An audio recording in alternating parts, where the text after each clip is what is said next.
നമുക്ക് കുടംപുളി ഇട്ട് വറ്റിച്ച മീൻകറി റെഡിയാക്കി എടുക്കാം. അതിന് വേണ്ടിയിട്ട് അതിൽ തന്നെ അടുപ്പിലേക്ക് ഒരു ചട്ടി വെച്ച് കൊടുക്കാം. മീൻകറിയൊക്കെ ഉണ്ടാക്കുമ്പോൾ ഏറ്റവും നല്ലത് ഇതുപോലെ മൺചട്ടിയിൽ വെക്കുന്നതാണ്. അതിനൊരു പ്രത്യേക ടേസ്റ്റാണ്. അപ്പോൾ ഇതിലേക്ക് ഞാൻ എടുക്കുന്നത് കുറച്ച് വെളുത്തുള്ളി, ഇഞ്ചി, 2 പച്ചമുളക്, ചെറിയ ഉള്ളി അരിഞ്ഞതാണ്. അപ്പോൾ ഇത് ഞാൻ 1/2 കിലോ മീൻ വെച്ചിട്ടാണ് ഇവിടെ കുടംപുളി വറ്റിച്ച മീൻകറി ഉണ്ടാക്കിയെടുക്കുന്നത്. അപ്പോൾ ചട്ടി ആദ്യം ചൂടായി വരുമ്പോൾ നമുക്ക് നല്ല വെളിച്ചെണ്ണ ഒഴിച്ചു കൊടുക്കാം. ചട്ടി ചൂടായിട്ടുണ്ട്. ഇനി നമുക്ക് വെളിച്ചെണ്ണ ഒഴിച്ചു കൊടുക്കാം. ഇനി ഞാൻ ഇതിലേക്ക് ഇട്ട് കൊടുക്കുന്നത് ഒരു 1/4 ടീസ്പൂണിൻ്റെ പകുതി ഉലുവയാണ്. ഏകദേശം ഒരു 10 മണി ഉലുവ ഉണ്ടാവും. അത് അതിലേക്ക് ആദ്യം ഇട്ട് കൊടുക്കാം. അപ്പോൾ ഞാൻ എടുത്തിരിക്കുന്ന മീൻ ആവോലിയാണ്, വെളുത്ത ആവോലി. അതുപോലെ ചെറിയ പീസാക്കി കട്ട് ചെയ്തെടുത്തിട്ടുണ്ട്. അപ്പോൾ നിങ്ങൾക്ക് ഏത് മീൻ വെച്ചിട്ടായാലും ഈ കുടംപുളി ഇട്ട് വറ്റിച്ച് മീൻകറി ഉണ്ടാക്കിയെടുക്കാം.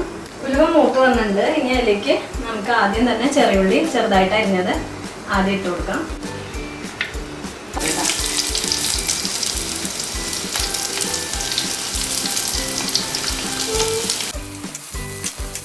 ഇനി അതൊന്നും ഇട്ട് ഇളക്കിയ ശേഷം നമുക്ക് ഇഞ്ചിയും വെളുത്തുള്ളിയും ചെറുതായിട്ട് അരിഞ്ഞത് ചേർത്ത്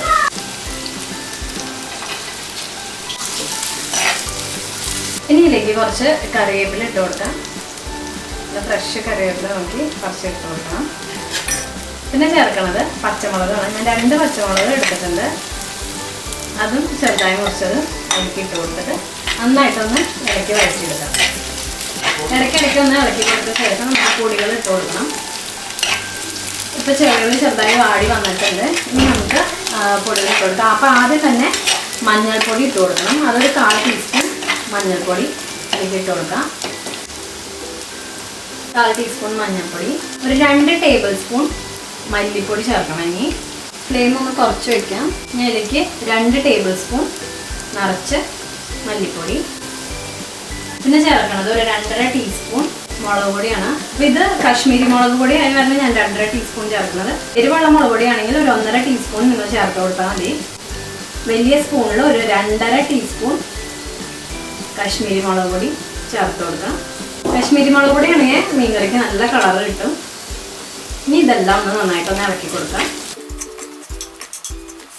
ഇനി ഇതിലേക്ക് കുറച്ച് വെള്ളം ഒഴിച്ച് കൊടുക്കണം. അല്ലെങ്കിൽ നമ്മുടെ ഇട്ട പൊടികളൊക്കെ കരിഞ്ഞു പോകും. ഇതൊന്ന് ഇളക്കി നന്നായിട്ട് യോജിപ്പിച്ചിട്ട് 1 മിനിറ്റ് ഇതൊന്ന് നന്നായിട്ട് മൂപ്പിച്ചെടുക്കാം. മൂത്ത് വരുമ്പോൾ നന്നായിട്ട് പഴുത്ത ഒരു തക്കാളി ചെറുതായി കുറച്ച് ഇതിലേക്ക് ഇട്ട് കൊടുക്കണം. ഇത് മൂത്തിട്ടുണ്ട്. ഇനി നമുക്ക് തക്കാളി ഇതിലേക്ക് ചേർത്ത് കൊടുക്കാം.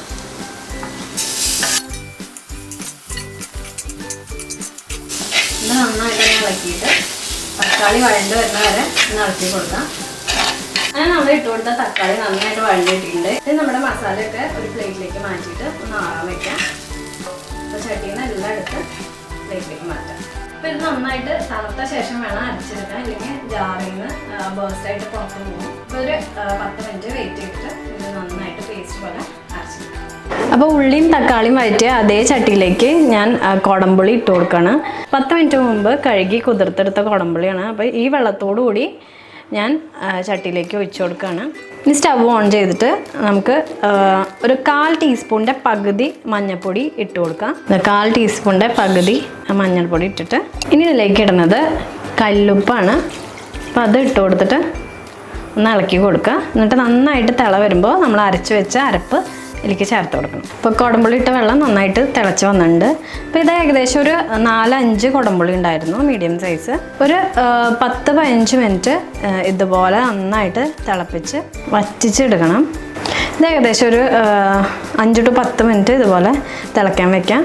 10 മിനിറ്റിന് ശേഷം നമ്മൾ അരച്ച് വെച്ച അരപ്പിലേക്ക് ചേർത്ത് കൊടുക്കണം.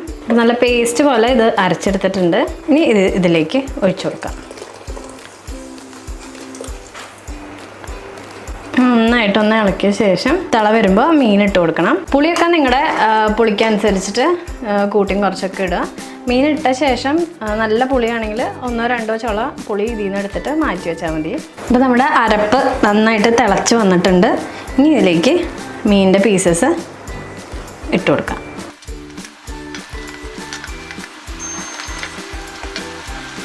അപ്പോൾ ഈ മീൻകറി നിങ്ങൾ അധികം വെള്ളത്തിൽ വെക്കരുത്. നല്ല ചാറ് പറ്റി കുറുകിയ മീൻകറിയാണ്.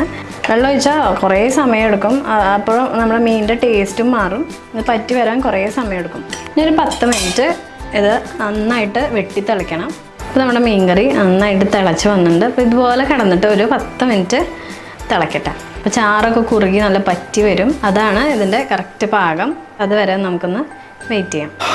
അപ്പോൾ ഈ സമയത്ത് ഉപ്പും മുളകും ഒന്ന് ചെക്ക് ചെയ്യാം. നിങ്ങൾക്ക് കുറവുണ്ടെങ്കിൽ 1 സ്പൂൺ മുളക് പൊടിയും കൂടി ഇടാം. അതുപോലെ ഉപ്പ് നിങ്ങളുടെ ആവശ്യത്തിന് ഇട്ട് കൊടുക്കാം. ഞാനൊന്ന് ടേസ്റ്റ് ചെയ്ത് നോക്കട്ടെ. ഉപ്പും മുളകൊക്കെ കറക്റ്റാണ്. ചാറ് കണ്ടോ? ചാറ് ഇതിപ്പോൾ ഇത്തിരി വെള്ളമാണ്. നല്ല കുറുകി നല്ല പറ്റി വരണം. അതാണ് നമ്മുടെ മീൻകറിയുടെ പരുവം. ഇനി ഇതിൽ കിടക്കണ ഓരോ പുളിയുടെ കഷ്ണം എടുത്ത് മാറ്റണം. കാരണം നമ്മുടെ ഗ്രേവിയിലേക്ക് പുളി നന്നായിട്ട് ഇറങ്ങിയിട്ടുണ്ട്. ഇനിയും കുറേ നേരം പുളി ഇട്ടുകൊണ്ടിരുന്നിട്ടുണ്ടെങ്കിൽ വല്ലാതെ പുളി കൂടിപ്പോവും. അതിൽ ഇട്ട് കൊടുത്ത എല്ലാ പുളിയും ഞാൻ എടുത്ത് മാറ്റി. അപ്പോൾ നമ്മുടെ മീൻകറി നന്നായിട്ട് കുറുകി വന്നിട്ടുണ്ട്. ഇനി ഈ ചട്ടിയിലിരുന്ന് തന്നെ കുറച്ചും കൂടി വറ്റും. നമുക്ക് ഫ്ലെയിം ഓഫ് ചെയ്ത് കൊടുക്കാം.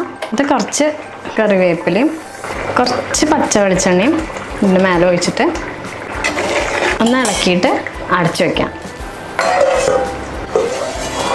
അങ്ങനെ നമ്മുടെ കുടംപുളി വറ്റിച്ച അടിപൊളി മീൻകറി റെഡി ആയിട്ടുണ്ട്. അപ്പോൾ എല്ലാവരും ഒന്ന് ട്രൈ ചെയ്തിട്ട് ഫീഡ്ബാക്ക് അറിയിക്കാം.